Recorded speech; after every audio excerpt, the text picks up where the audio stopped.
மெட்டி சத்தம் கேட்காமத்தான் தலையை வெடிச்சிருச்சு வெகு நேரம்தான் வரப்பில் உன்ன பார்த்த மறுவேளதா இடுப்பில் நிற்காதையா ஏன் சேலதா காலையிலும் காட்சி உண்டு சாத்தி கடி கதவத்தான் கத்திலுக்கு கால் வலிச்ச கட்டாந்தர படுக்கதா உடம்பு முழுக்க இப்போ ஒரு ரயில் ஓடுது மச்சான் வளைச்சு நொறுக்க சொல்லி என் வளையல் கிஞ்சது மச்சான்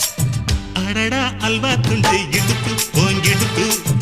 அழகா பத்தி கிச்சி நெருப்பு தூள் கிளப்பு